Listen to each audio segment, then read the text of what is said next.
Investigators say they cannot determine what caused the fire that destroyed dozens of apartment units in northwest Austin. Investigators did, however, rule out arson in the fire at the International Residence Apartments complex. That December fire burned 3 buildings at the complex. High winds fanned the flames. No one was injured in this, fortunately, but dozens of people lost their homes. And many of those people are still trying to recover. Some lost everything they had.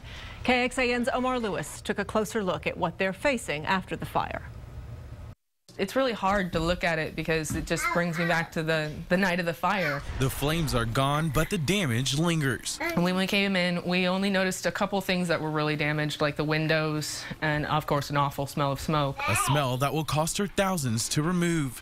She fears things will never be the same. I mean, in a way, I should be glad that I didn't lose everything, but with all the things that are still wrong with the apartment, it's kind of not much comfort. Steve Lawler and his daughter Nakia are still working to get back on their feet. This has been very, very difficult for me. They say they've gotten the runaround and little help from apartment management. What have you gotten from them? Nothing. Nothing. Not a hard time. They weren't even allowed to return to their apartment to salvage any belongings. Steve says the apartment management has refused to help until he signs a form waiving their liability.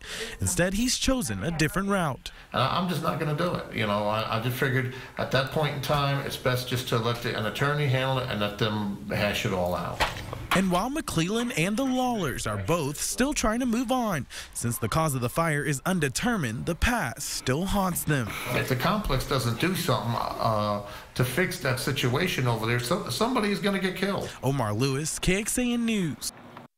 Now, we asked the apartment complex managers if there's a timetable for removing all the rubble there at the complex. They told us that it was really too early to say. Insurance investigators may ask that complex to delay taking the debris away so they can mount their own search for a cause.